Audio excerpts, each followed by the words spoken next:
Bravo. À toi. Et pour qui maintenant? Merci, maintenant. Voilà, c'est bien.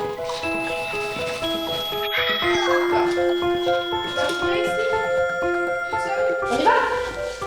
Allez, c'est parti.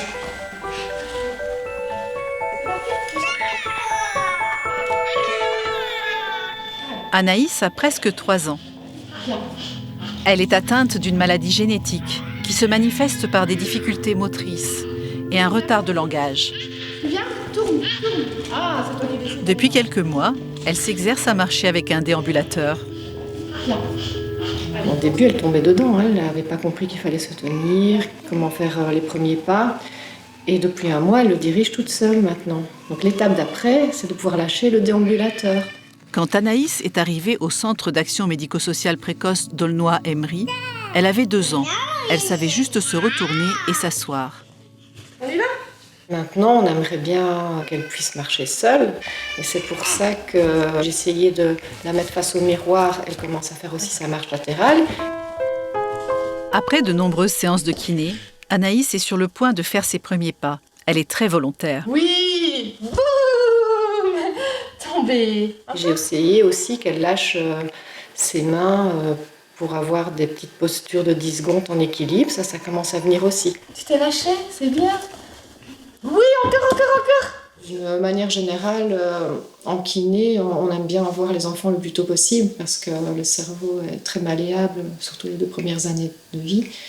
Et au travers du jeu, on apprend toute l'autonomie, les différents modes de déplacement.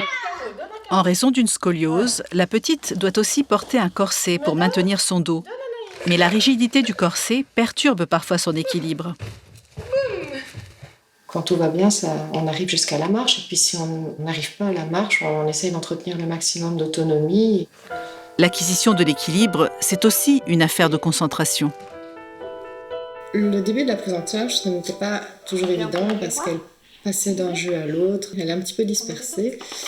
Et nous, si on veut obtenir une posture, un mode de déplacement, il faut qu'elle se tienne à une activité. Et là, vraiment, elle a fait d'énormes progrès grâce aussi à la prise en charge avec Marion, son éducatrice, pouvoir se poser sur une activité. On va dans la salle de Marion? Anaïs s'intéresse à tout ce que lui propose Marion. Son cerveau s'enrichit avec chaque expérience. Mes objectifs en éveil avec Anaïs, c'est de vraiment travailler autour de la stabilité et l'attention conjointe. Elle ne regarde pas forcément ce qu'elle fait, elle va prendre l'objet, elle va regarder ailleurs, elle est tout de suite attirée par autre chose. Ça reste compliqué de se concentrer vraiment sur une activité. On remarque un petit peu aussi qu'elle se sert plus de sa main gauche que de sa main droite. Donc l'inciter à utiliser sa main droite pour faire des petits jeux de motricité fine. Bravo!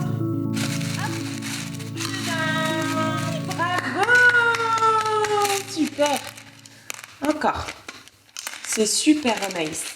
Le maintien du corset l'aide aussi à maintenir son attention. Oh, elle est bizarre. Le port du corset, en fait, j'en ai énormément besoin parce que sinon Anaïs, elle se disperse beaucoup.